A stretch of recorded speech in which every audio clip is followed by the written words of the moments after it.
नमस्कार मेरे किसान साथियों, स्वागत है आप सबका एक बार फिर। किसान भाइयों, गन्ने की खेती में कुछ किसान तो हमेशा अच्छा गन्ना लेते हैं और कुछ किसान बहुत अच्छी लागत लगाने के बाद, मेहनत करने के बाद भी अच्छा गन्ना नहीं ले पाते। किसान भाइयों, गन्ने की खेती में हमें सबसे पहले तो अपनी मिट्टी को समझने की आवश्यकता है। आपने देखा होगा पश्चिमी उत्तर प्रदेश की अगर मैं बात करूं, इधर मुजफ्फरनगर जिला बड़ौद बागपत की जो पास की भूमि है, किसान भाइयों ज़्यादातर भूमि बहुत सख्त है, जिसको 8 से 10 दिन के अंदर ही पानी की आवश्यकता पड़ जाती है। गर्मियों में तो और भी जल्दी, बहुत जल्दी जल्दी ज़मीन पानी मांगती है, जबकि बिजनौर की तरफ मैंने देखा है कि आप एक एक महीने भी अगर पानी नहीं देंगे ज़मीन को, गन्ने को, किसान भाइयों, तब भी उनकी फसल में कोई दिक्कत नहीं आएगी। बिजनौर की तरफ के किसानों का कहना है कि हम ट्रेंच में गन्ना लगाते हैं, हल्की मिट्टी देते हैं और हमारे जो गन्ने की फसल है वो बहुत अच्छा ब्यात करती है। बाद में मिट्टी चढ़ा देते हैं, सारा खाद हम अपने जो ट्रेंच की लाइनें हैं उसी में ही डालते हैं, जिससे हमें अच्छा उत्पादन मिलता है। दूसरी तरफ जो बागपत की तरफ का, बड़ौद की तरफ का किसान है, ज़्यादातर किसान साथी 28 इंच पे ही गन्ना लगाते हैं। और किसान भाइयों, दूरी की बात जैसे ही गन्ने में आती है, इधर के किसान डर जाते हैं कि भाई जब हम 28 इंच पे ही बहुत ज़्यादा ब्यात नहीं ले पा रहे, तो हम ट्रेंच पे जाएंगे तो हमारा गन्ना घटेगा, और ये सच भी है। तो किसान साथियों, सबसे पहले तो आपको अपनी मिट्टी को समझने की ज़रूरत है। अगर सख्त मिट्टी है, जल्दी पानी मांगते हैं, तो आप 28-30 इंच पे ही लगाइए। और उसमें किसान भाइयों जैविक चीज़ें ज़्यादा डालने की ज़रूरत है, जैसे अपना ह्यूमिक हो गया, कूड़ी का खाद हो गया, वर्मी कंपोस्ट खाद हो गई। और इधर की मिट्टी में किसान भाइयों हमें जीवामृत वगैरह भी समय समय पे चलाते रहना चाहिए। किसान भाइयों, जितना काम हम अपनी मिट्टी पे करेंगे, उतना ही हमें फसल पे कम काम करना पड़ेगा। ये मैंने पहले भी कई सारी वीडियो में बताया है। सबसे पहले अगर अच्छा उत्पादन लेना है तो अपनी मिट्टी को समझना। उसके बाद किसान भाइयों आता है समय। हमें सितंबर अक्टूबर में अगर हमारे पास खेत खाली हो, तो किसान भाइयों इस समय पे गन्ने की बुआई करना शुरू करें। ये जो गन्ना होता है किसान साथियों, इसको ज़्यादा समय मिल जाता है और बहुत ही कम खाद में ये गन्ना हमें बहुत ही ज़बरदस्त उत्पादन दे के चला जाता है। उसके बाद मार्च का जो टाइम आता है किसान भाइयों, फरवरी के लास्ट से लेके मार्च के लास्ट तक का, उसमें ज़्यादा से ज़्यादा गन्ना लगाने की कोशिश करें। उसमें भी आपको बहुत ही अच्छा उत्पादन, बहुत ही कम देख रेख में गन्ने की फसल दे के जाएगी। अब आते हैं खाद पे। किसान साथियों, खाद सबको पता है और मैंने कई सारी वीडियो में बताया भी है, nitrogen, phosphorus, potash, calcium, magnesium, sulphur, ज़्यादातर यही फसल को खाद चाहिए होते हैं। इसके बाद जितने भी खाद हैं, जो 10-12 खाद बचते हैं, वो बहुत ही थोड़ी थोड़ी मात्रा में हमारी फसल को चाहिए। उसकी पूर्ति हम केवल स्प्रे से भी कर सकते हैं। ये खाद किसान साथियों प्राथमिक और द्वितीय दो श्रेणी में आते हैं, जैसे नाइट्रोजन, फास्फोरस और पोटास। सबसे पहले 3 खाद हैं जो हमारी फसल को सबसे ज़्यादा चाहिए। उसके बाद कैल्शियम, मैग्नीशियम और सल्फर थोड़ी कम मात्रा में चाहिए, लेकिन इन खादों की भी आवश्यकता गन्ने की फसल को ज़रूर पड़ती है।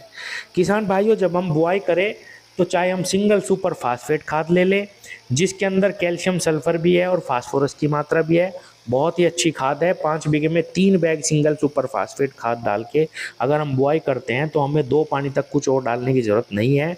केवल और केवल यूरिया डाल दे किसान भाइयों पहले पानी पे, उसी से ही हमारी फसल बहुत ही अच्छा शुरुआत में खाद प्राप्त कर लेगी और बहुत अच्छा रिस्पॉन्स आपको दिखाएगी। बहुत ही जल्दी हमारी फसल में कल्ले विकसित होने शुरू हो जाएंगे। किसान भाइयों, अगर आप डीएपी लेते हैं तो डीएपी के साथ भी आप बुआई कर सकते हैं। आप 1 से 1.5 बैग डाई अमोनियम फास्फेट जो डीएपी खाद आती है उसका इस्तेमाल करिए और पहले पानी पे केवल फिर यूरिया का इस्तेमाल करें। थोड़ी थोड़ी खाद 3 से 4 पानी तक नाइट्रोजन, फास्फोरस और पोटास की हमें अपनी फसल को देते रहना चाहिए। और सबसे पहला काम एक अच्छी फसल के लिए किसान भाइयों, बुआई करते ही पहले पानी से ही हमें अपनी चाहे हम किसी भी तरीके से खेती करते हो, ट्रेंच में कर रहे हो या 28 इंच पे कर रहे हो, हमें अपनी फसल में खरपतवार नियंत्रण पे ध्यान देना है पहले ही पानी से। किसान साथियों, अगर आपके खेत में खरपतवार हो गए तो आप कितनी भी मेहनत कर लेना, जितना भी खाद आपने डाला है वो सारा का सारा खरपतवार पी जाएंगे। और इसका सबसे बड़ा नुकसान क्या होता है कि आपकी जो फसल है उसमें कल्ले भी बहुत ही कम विकसित हो पाते हैं।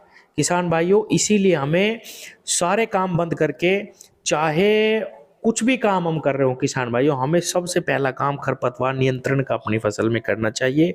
उसके बाद जब 3 पानी 4 पानी हमारी फसल को हो जाए और फसल स्प्रे लगने लायक हो जाए किसान भाइयों, हमें NPK 19-19 के स्प्रे करने शुरू कर देने चाहिए। अब थोड़ी सी बात हम दवाओं पे भी कर लेते हैं। किसान भाइयों, सस्ती दवा का इस्तेमाल करें, जिस दवा में 2 साल्ट पहले से ही हो, जैसे हम इफ़को कंपनी की सीरासागी की बात करें, घरडा कंपनी की पुलिस की बात करें, या और भी बाज़ार से आप कोई भी दवा लेके बुआई में अगर डालते हैं, अगर उसमें 2 साल्ट है तो आपको और उसके साथ कोई दवा डालने की ज़रूरत नहीं है। किसान भाइयों, आपको 3 दवा 4 दवा कभी नहीं डालनी चाहिए। अगर आप अपनी फसल पे स्प्रे भी कर रहे हैं किसान भाइयों, तो 2 दवाओं से ज़्यादा दवा आप अपनी फसल पे कभी ना डालें, कभी भी किसान साथियों 4-4 5-5 दवाएं ना डालें। मैं पिछले 2-3 साल से देख रहा हूँ कि किसानों की ये शिकायत रहती है कि हम दुकान पे जाते हैं, 5 बीघे की दवाई हमें 3-3 हज़ार रुपये की मिलती है। किसान साथियों, आप यकीन मानिए 1,000 रुपये से ऊपर 5 बीघे की दवा का खर्च एक बार में नहीं आना चाहिए, बिल्कुल भी नहीं। और 4 स्प्रे अगर हम अपनी फसल में लगा देते हैं तो उसी में ही हमारा गन्ना पार हो जाना चाहिए।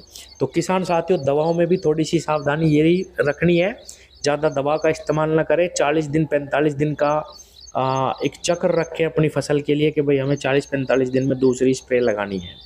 किसान भाइयों, यही खाद हैं, यही आम दवाएं हैं, अगर आप समय पे करेंगे, सारे काम गन्ने में आप समय पे करेंगे, तो किसान भाइयों आप बहुत ही कम लागत में, बहुत ही कम देख रेख में हर साल एक अच्छा गन्ना उत्पादन अपनी फसल से ज़रूर ले पाएंगे।